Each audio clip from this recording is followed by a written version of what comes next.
Welcome to In Such a Time, conversations on Jewish life, leadership, and meaning. Each week, Rabbis Jonathan Jaffe and Liora Landi explore the moments, questions, and ideas that shape who we are and who we aspire to be. And now for this week's conversation. Welcome back to In Such a Time, conversations on Jewish life, leadership, and meaning. I'm your co-host, Rabbi Jaffe, and today Rabbi Landi and I are going to respond to a question that we received, actually two questions from congregants, the same question, but one that opens up a larger discussion for us. And that is really around to what degree is Israel a central facet of our Jewish identity? And where do we find ourselves between our American identity and our Jewish identity? And is this a generational difference between those who perhaps grew up as the baby boomer set, feeling as though their Americanism prioritized over their Jewishness? And are we feeling differently this way? And is that just you and I, or is that something that we could broadly speak generationally as a shift in focus? So I'm happy to of course, wax on about this just fine. But do you have any thoughts up front about this, Rabbi? You know, my feelings on this have shifted throughout my life. I'm clearly a Zionist.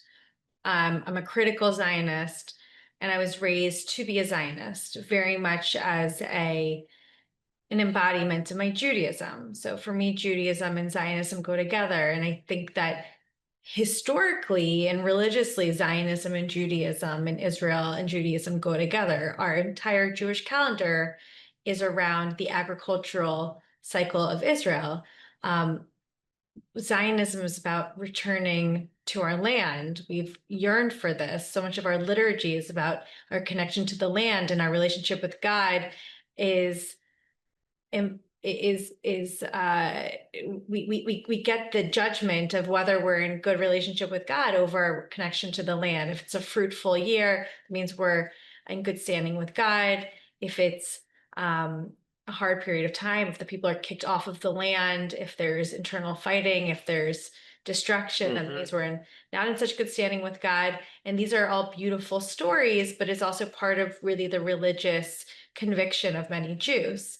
And so one can't, in my opinion, separate Judaism from Israel, specifically because we're praying. So much of our liturgy is about Zion, is about Israel, is about what goes on there.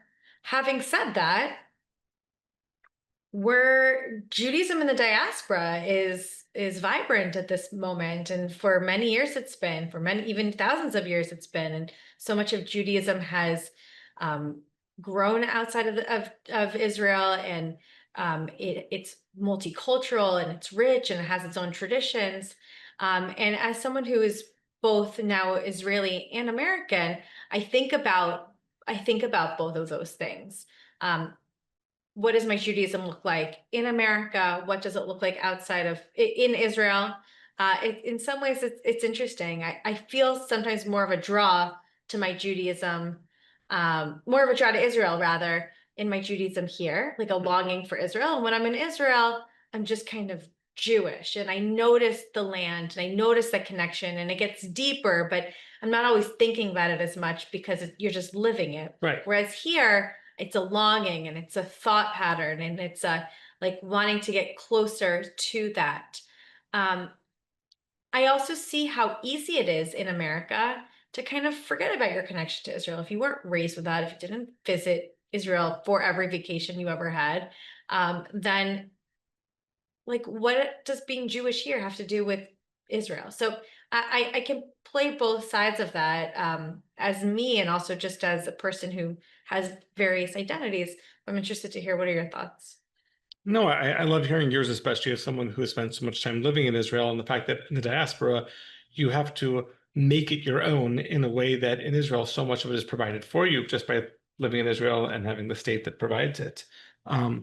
I tell a story here at the synagogue, and it's a story that I've told several times in different iterations. And that story is one of our ancestors coming to the US and feeling as though in the late 19th and the early 20th century, that by assimilating into American society, being able to then move up into the realms of white adjacent, say, and that Part of that, going all the way back to the Jews of the French Revolution and Napoleon, was eschewing any sense of peoplehood and instead defining Judaism as a religion, and to say that that's just like a Catholic American, Protestant American, we are Jewish Americans, and we are American first, and we're Americans who happen to be Jews, and not vice versa.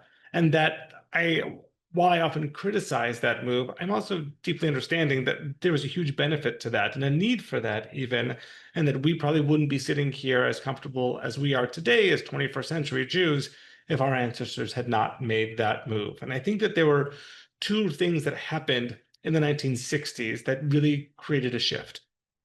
The first one of those, I think, was the civil rights movement and the assertion of Black pride, and that within the African American community, moving away from highlighting the mixing pot, the melting pot mode, and going more towards the salad bowl of saying, no, we don't just want to all mix together, but we are proud of our distinct, particularistic cultural identity and proud that America is not a place where you lose that identity and all gets mushed together, but you keep that identity and we all flavor and season one another. And I think that Jews were just one group to watch the African American explosion of pride and particularism and say, oh, that's us too. And especially as Jews and African Americans so often interacted around the civil rights movement, I think that many Jews were inspired by this. I think the second thing that happened was the 1967, the war, in which for the first time, diaspora Jews looked towards Israel and saw strong tank driving Moshe Dayan sort of Jews and said, oh, I want to be that. Like, to be a Jew is not to be the ghetto Jew, is not to be the helpless Jew of the Holocaust, but is to be the strong, active Jew. And I think that you saw in the late 1960s, the movement, like the Havurah movement begin, for example, Jewish day schools grow, and that this particularistic pride of being more Jewish and perhaps less American was a real transition that, for me, when I speak to my parents and their generation, I find there's a real dissonance in that. So I'll answer the question when someone asks me, are you Jewish first or American first? I'm proudly, happily both.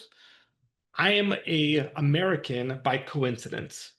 Yeah, I Right? feel that too. That it's great that I'm American. I'm very, very thankful. America has been the single best place for Jews to live outside of Israel in our entire diasporic existence.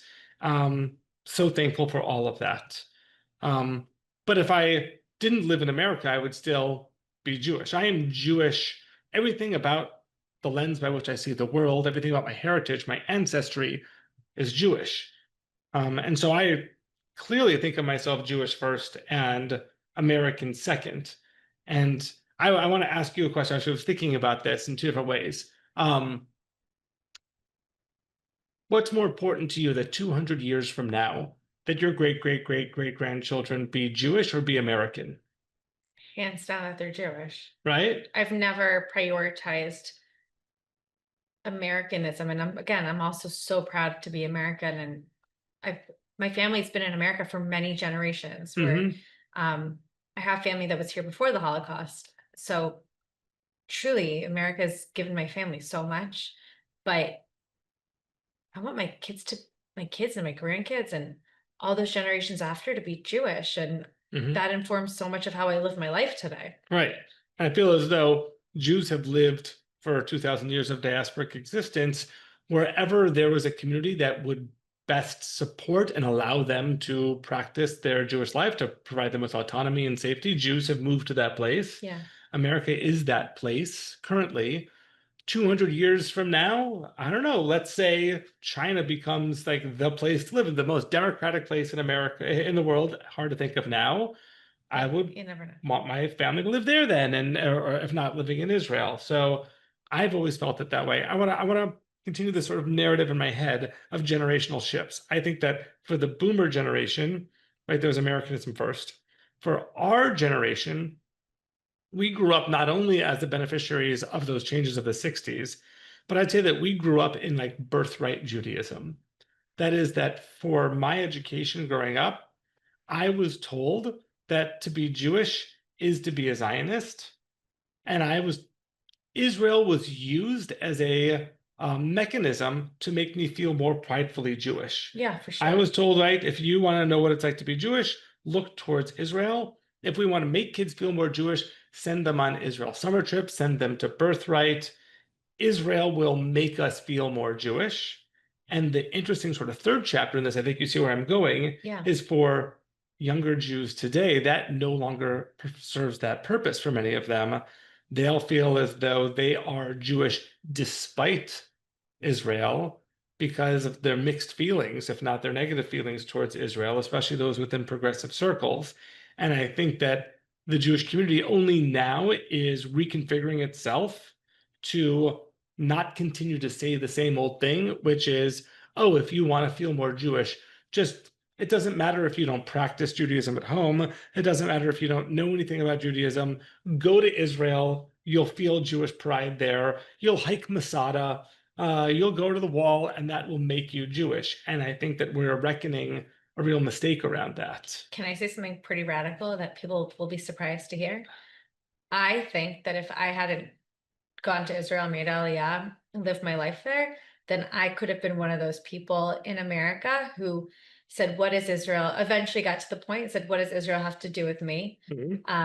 Because I would have found myself in circles criticizing Israel and not being able to hold the nuance of being critical and also loving something. Living in Israel allowed me, gave me the privilege of being deeply critical, but also active in change, and have that relationship of like this place has a lot of problems, but I love it so much, and I could be a part of it. If I was living as a Jew in America during those formative years of my life, my adult life, I think I could have understood how you got to the third part of that, because for people who don't have a nuanced or deeper relationship with it, it could seem that it would abandon certain values that you were raised on, such as tikkun olam, caring about the stranger. Right. We've been raised to care about the underdog, and Israel, as you said, is not an underdog. In the most beautiful of ways, in my opinion, it thrives and it flourishes, and it's liberal, and it's so many contradictions. But you could see how someone who doesn't have that relationship built in would get to that conclusion. I agree, and I appreciate you speaking about that. I was thinking about you and I have been talking a lot that this is our first podcast that we've recorded since the return of the 20 hostages, as well as now I think it's 7 of the bodies of those who were killed in Gaza, and what an overwhelming emotional moment this is. And we heard from Congregant to say that it's not the same sort of feeling for them, and I think this has to do with, again, your feeling of Jewish identity. That if you believe that if you feel as though Judaism is a religion and that Jews in Israel are your co-religionists, then the way that you'll feel about the plight of the hostages would probably be like how a Christian in America might feel about Christians in Lebanon or Christians in Nigeria, where they're certainly under threat and you're worried and want them to be okay, but it doesn't feel emotionally personal to you. If you feel like Judaism is your family, Yeah. and you look at the hostages and you say, that could be me, and those are my distant cousins, it feels incredibly different. So I even think that when we talk about the hostages, or the degree to which we have talked about Israel and made it a central focus of our synagogue for the past 2 years, that lands on congregants differently based upon their own sense of Jewish identity and connection to fellow Jews around the world, and especially in Israel. Yeah, I mean, I think I love the focus on peoplehood as the focal point of our Jewish lens, because it makes us more accountable. It makes us more empathetic. Some people would say, no, you put your own tribe above others, and I really relate to it the way that you said, like, no, that's my family, and I feel that deeply, like that. It's a palpable feeling inside of me that these people are my people. And it comes in waves. You know, these 2 years, there's been moments where I've been more apathetic to that situation, to hostages being held, and watching them come home. It's such a miracle. I've been so emotional about it in ways that I could not have expected. Um, that just like these Jews came back home. They came back into territory that is no longer enemy lines. Like they're safe, they're with their families. It goes back to what I was saying at the beginning. It's like it's a prophetic moment of the boys have come home, like they've crossed over. Like there's in Jeremiah it says Vashavu banim legvulam, and like the boys have returned home. And it I think I feel it more also being Israeli and being tapped into Israeli media, but I every time something has happened to the Jewish people over the last 2 years, where I feel like I'm acutely tapped into the Jewish experience, it just hits me. It's not just in Israel, it's all over the world. Like it hits me because I feel like I'm part of a tapestry. Mhm. I really do. And when people say that, you know, it's like the children at Passover. It's why we tell the Passover story over and over again. And there's the four responses. There's the four sons. It's there's the wise son, the wicked son, the son does that simple son, the one doesn't know how to ask. And all of us, it's supposed to be a model of what all of us are in connection to our tradition all the time. Sometimes we're the different versions of that. And so people who say, what do I have to do? What does my experience have to do with that? My challenge to them would be, all right, let's look at it from another angle right now. Yeah, that's true. But it also has everything to do with it. It has nothing to do with it. And you always have to be putting yourself into different prisms. But at this moment, I can't untap out of being in this really, really exciting, miraculous moment. I love the fact that you bring up the four children at the Seder and the idea of different pedagogical models and what do you say to each one to make sure that you speak to them the way that they are best going to hear it.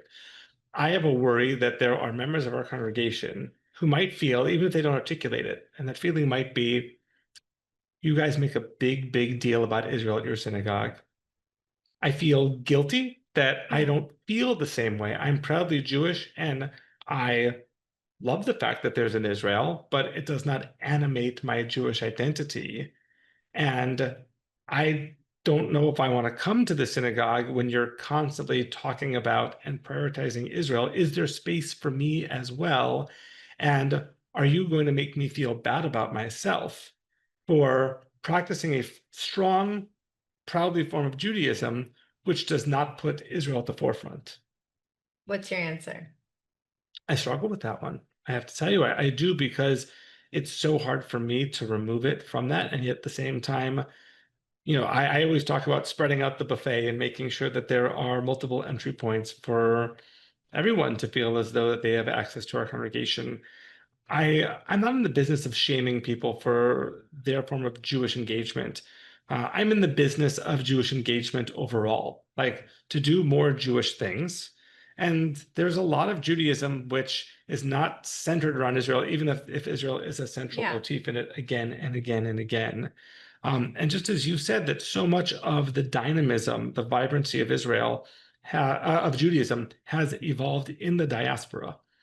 I think that we need to celebrate that and make sure there's room for that too. And I'll end on one thing here.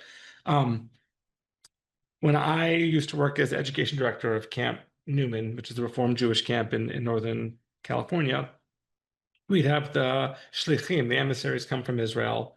And the idea was they would come and they would make our campers feel more Jewish. They'd learn about Judaism from them. And I took exception to this. I was like, why is this a one-way street? A lot of these shlichim have never been in a synagogue, don't really know anything about Judaism at all. Totally. And I said, we need to do this both ways, that we need them to come to the US and they need to come and visit our synagogues, our day schools, our JCCs, and they have to learn about the vibrancy, the multiple iterations of Jewish life, the inclusivity that you often can't find in Israel. 100%. And we all of the time would, and still with our Shinshinim even here, they would say, wow, I've never been to I didn't know that was possible within Judaism. To see a woman read from the Torah, to see kids up there on the bima, I've never seen that before. And I actually think that if we could rearrange our priorities, I think there should be a reverse birthright. Oh, I agree. Right? There's a lot of initiatives for that. Yes. And I'm really happy that you brought that up Well, let's because explain it. What do you to our listeners here? What do you mean by reverse birthright? Spell it out. reverse, yeah, well said. Reverse birthright means bringing Israelis to America to experience, or to the diaspora to experience diaspora Judaism. Because in Israel, the Reform movement has a motto that says there's more than one way to be Jewish, because religion is so centralized and controlled by the government in many ways, by the rabbinic council, by the rabbinic authority, which has governmental backing. And so there are very limited ways to be Jewish. And a lot of my work in Israel was around making pluralistic opportunities for Judaism. And it's interesting, in my rabbinical school program in Jerusalem, I'd say a lot of the people who were in my program, we were 30 at the time.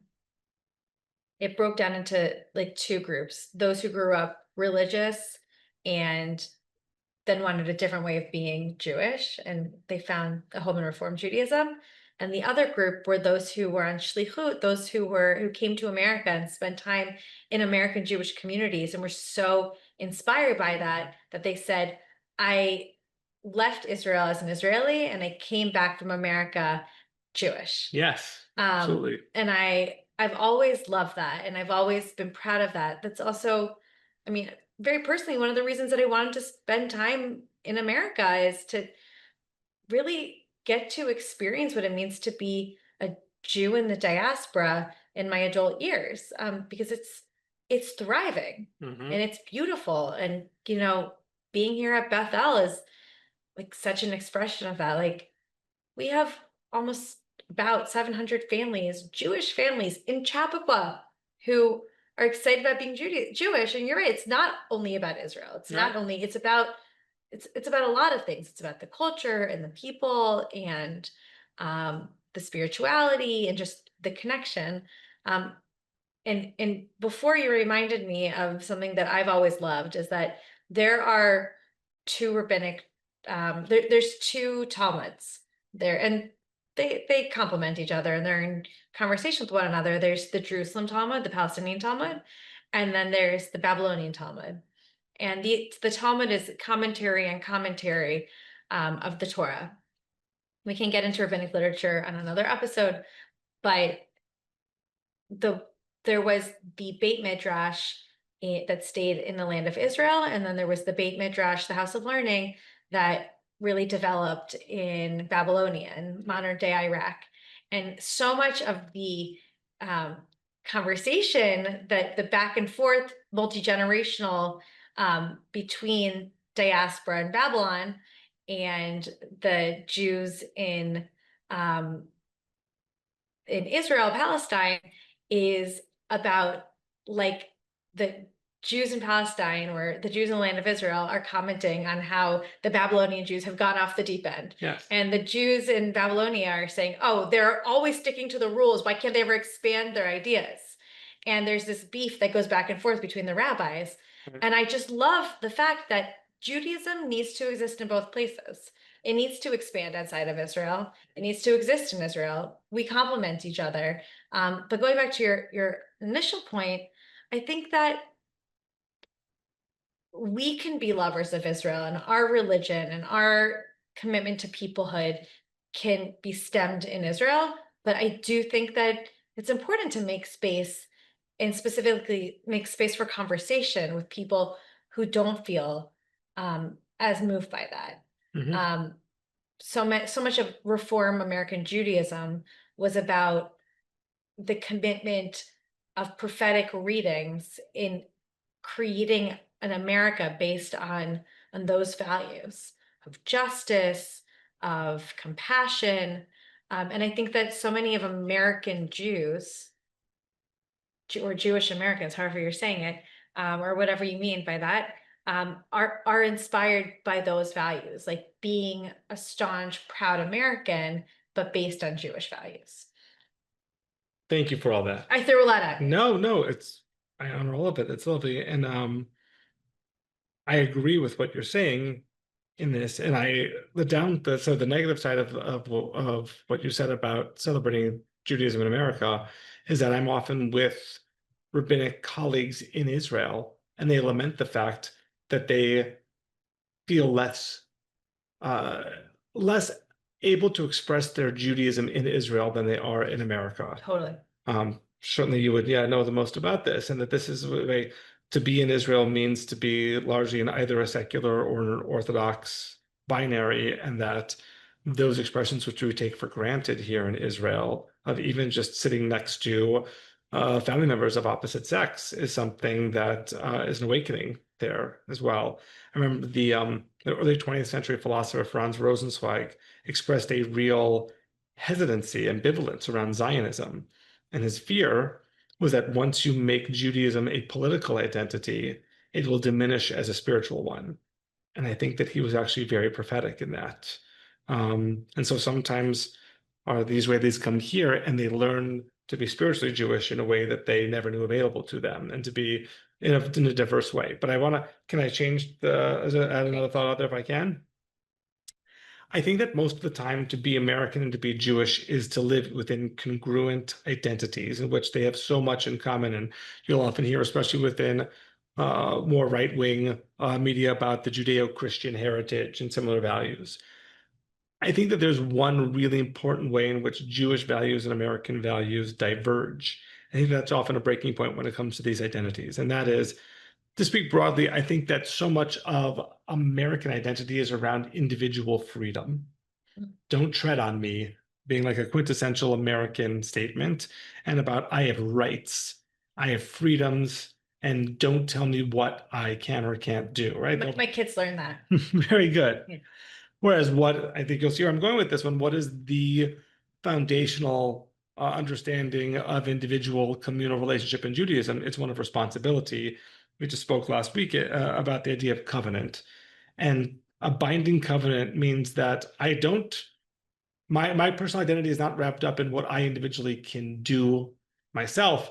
It is, where am I in the collective, and what is my obligation to the collective? And I think that is something that is often lost on American Jews overall. I'm going to again parrot some things we talked about last week. I was mentioning the philosopher Isaiah Berlin and the idea of positive freedom and negative freedom. And the very American idea of negative freedom. Freedom is what I am free from. Pharaoh was over me. I was enslaved. I got rid of Pharaoh. Now I am free to do whatever I want. This is freedom. That's a very American idea. Positive freedom means I was alone by myself. I gave up certain of my individual freedoms to enter into a covenant. And by doing so, I now encounter opportunities that were never available to me. In living in America, there are certain laws that I have to abide by. And because that there are laws, it means that I can live safely, freely as an individual, don't have to look over my shoulder all of the time. Or I use the example of marriage, right? That I give up my ability to do whatever I want anytime I want, to have to compromise with another human being.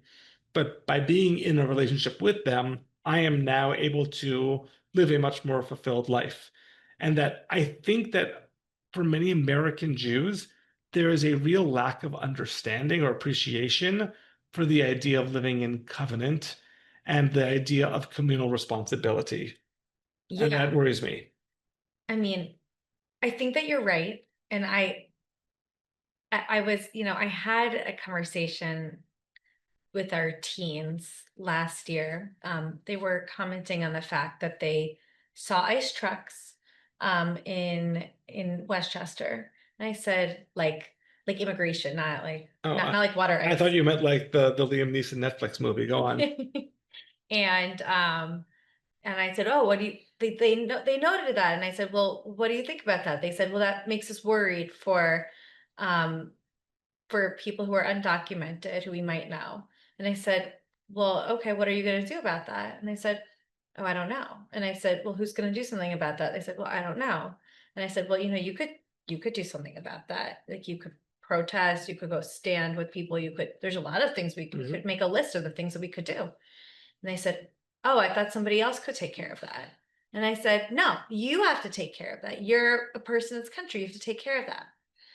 And that was no criticism of them. That's, I think, just a very Western idea that like the government is gonna take care of us, and we can trust that that's going to happen, and we don't need to do too much other than just be good citizens.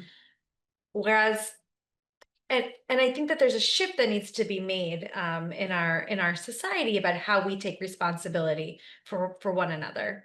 If that shift hasn't already started, and I think it has. But in Israel, and I think maybe this is why I'm so compelled by Israel and why I've always been compelled by Israel, is that there is such a covenant amongst the people that we take care of each other. And which is why the hostages also were such a personal matter. and you know, Inav Zankauker, I can't say her last name. I've tried for 2 years to say it. Zankauker is pretty good I to think me. I said it. Yeah. Her son, Matan, was one of the hostages. And she said, you know, I grew up right wing, voting for Bibi, voting for Benjamin Netanyahu. He's always been my prime minister. And he very openly was really quite never visited with her, never came more to than that. protest. He Yes. was just pretty terrible, like personally to her. I never visited, really didn't stand up for her.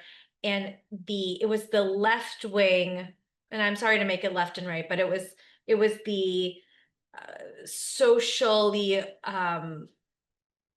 anti-establishment group who went to protest against the judicial overhaul that really stood with her. And she came out and she said, you know, I've always voted for Bibi. I've always been right wing. But at the end of the day, I'm looking around at the people who stood with me. Yeah. And these are my brothers and sisters. We're in a covenant together. And what's so amazing is that when the hostages some of them have started making public statements, and the first thing that they say is they thank the public. Yes. Like, every you time. are here, you were here for me. I'm here because of you. Like, one day I'll thank you, but thank you for not forgetting me, for not, you know, for making me a part of your life. They're not used to being these massive celebrities, but everyone knows all the details of their life. You go into Ben Gurion Airport, or you went into Ben Gurion Airport, and their pictures are everywhere, and people know them. And the heartbeat of Israel is these families and these hostages. And even though it's become a political issue, it's an issue that people have come together for. Yeah. And you know, I was having a conversation actually with my family about this. Like, where is it better for Jews to live, in America or in Israel? And that's one of the things that came up. Like, at the end of the day, Israel is a place that if something is wrong, people are going to stand up. Israelis have big mouths. And as a collective, they have really big mouths. Yeah. And they don't let people get forgotten. They stand up for each other. They love each other. That's a covenant. It's a religious government. It's a religious covenant. And it's a covenant. It's a collective covenant, and it's so beautiful. And I think that maybe the reason that like our clergy have been so moved by it is that we feel that we're part of this covenant of the bigger Jewish people. It's great. So beautiful. It is. I want to respond to you, stay in Israel, then come back to the US. Yeah, please. We're going back and forth. I think that this idea of covenant is one of the reasons why the issue of ultra-Orthodox non-participation in the military is such an emotional one, is that if there's one of the true covenantal binders in Israel is military service. And coming together, no matter if you're left or right, if you are Ashkenazi, Sephardi, Mizrahi, Bedouin, coming together, and the idea that you have an obligation to the country. And there are stories after story of Israelis who did not have the obligation, who could have, because of their life circumstances, not served in the military and say, no, this is what we do. This is our state. And I feel like that is such a different than what we have in the US. I'll get to the US in a second. But I think that the emotional tenor over the debate in Israel around the ultra-Orthodox exemption is about a betrayal of covenant at its emotional core. And if we're really one people together and we really are Kol Yisrael Aravim Zeh B'Zeh, this is like where the rubber hits the road. And if you don't do this, you're not fulfilling your basic obligation. Let me then move to the US, and feel free to comment on both of these. I feel as though going generationally again, that for our parents, I think there was in 20th century America, for most of it, a large sense of communal obligation, especially for those coming out of service in World War II and even through Korea. And the idea of ask not what your country can do for you, but what you can do for your country.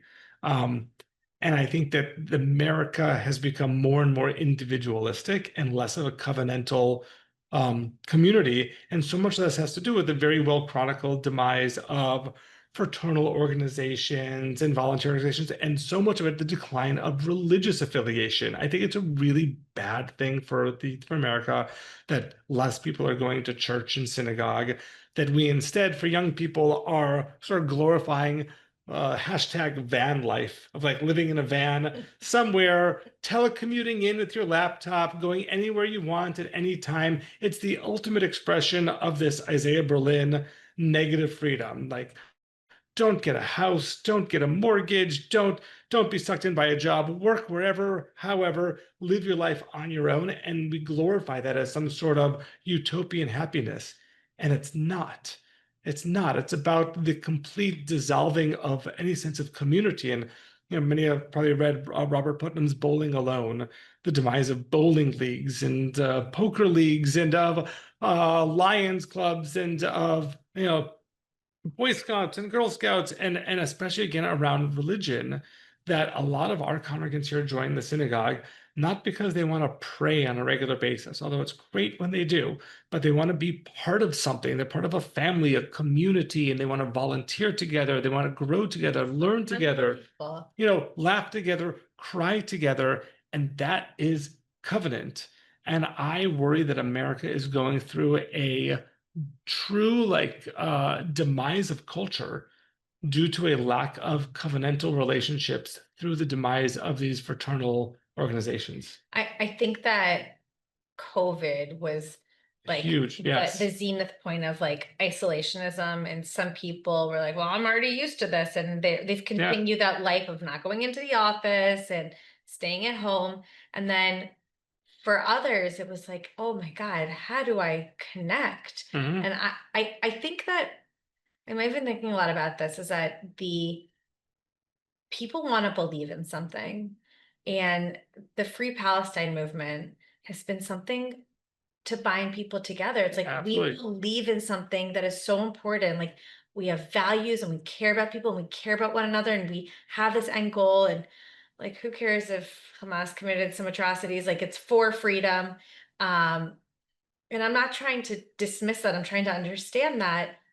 And Jews, we have something built in. Like, we have this communal built-in mechanism. And I think that you're right. Like, I just find I'm so moved that people want to be part of a community. Right. And I think that within the Free Palestine discussion, I would separate between two different groups. I think there's a small minority, the leadership of Free Palestine, that knows exactly what Free Palestine means. It means the dissolving, the destruction of any Jewish state. It doesn't mean living side by side.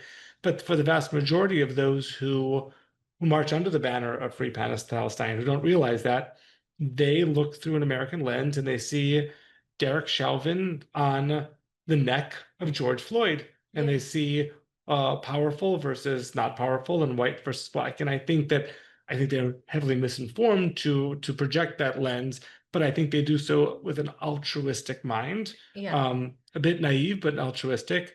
I want to go back to the idea of these fraternal organizations and sort of end where I started.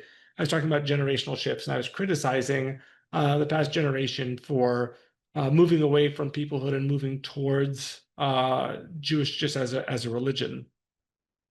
I look at my parents living in Florida, as thousands and thousands of boomer American Jews do.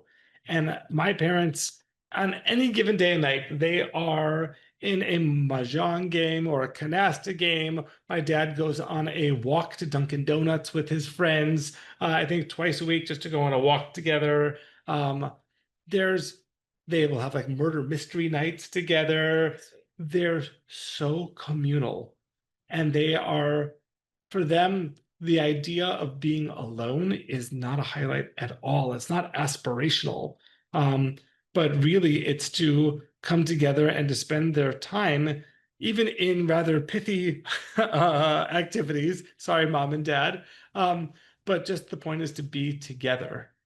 And I think that's lost on this generation. I think you're dead on with COVID as being sort of a hyper accelerant of this moment, or maybe for some even looking over the abyss and saying that's not what we want to be.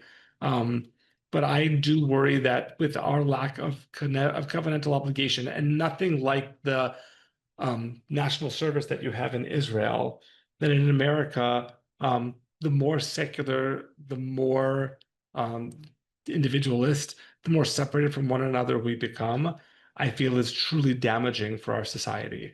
I mean, in Israel, you're not spending your time focused on getting into college. You're focused on getting into a good army unit because, I mean, a lot of people want to be in like very elite combat units, because like the more you're willing to give your life, the more you're willing to show your society that you would do anything for them. That is so honored and respected above all other values in Israel. I wish that there was some kind of compulsory service, not necessarily military, in America. I think we would be such a better society for it. A national corps of some sort. A national corps to take a beat before going to study, like learn what it means to be a human being. Meet people from the other parts of the country and from other socioeconomic backgrounds and other persuasions, all of those things. I really think it would just be so healing, in ways that I think that American society needs. Like, I think Americans want to go back to a time of like really caring about one another, like being united as a country, the United States of America. And I think we can learn a lot from both sides of the ocean, from Israel, from America. I'm proud of both of those identities in me. And I'm very happy that the hostages are home, and I'm very proud of what our community did in coming together during this period of time. That really meant a lot to me as an American, as a Jew, as an Israeli. So we've bounced around wonderfully here, as we should, from looking at American versus Jewish identity, looking to it within Israel and a prioritization of Israel. I started by beating up on the baby boomers. I came back by praising the baby boomers. I continue to trash the younger Jews in America again and again. So we all have our different thoughts. You ended up, listeners, Rabbi Landi wants to make America great again, apparently. And so I appreciate that about you. Service. I want to just add with one last note, invite, if you're interested in learning more about Reform Judaism in Israel, there's an upcoming event that's being held at Westchester Reform Temple with many leaders of the Reform movement in Israel to come and to really increase interest, awareness, and support if you feel as though bringing the same sort of inclusivity, vibrancy to Israel as we celebrate here in the U.S. It's going to be all about that. We'll make sure to put some information up online on our website. If you have any questions, you can reach out to either of us about that. Amazing. Amazing. Thanks, Rabbi Landi. Appreciate it. Thanks. Okay. Take care. Thanks for joining us on In Such a Time. Make sure to subscribe wherever you listen to your podcasts. To learn more about Rabbis Jonathan Jaffe and Leora Landi, or to connect with Temple Beth-El of Northern Westchester, visit bethelnw.org. Or follow us on Instagram and Facebook at Temple Beth-El NW. Thanks for listening.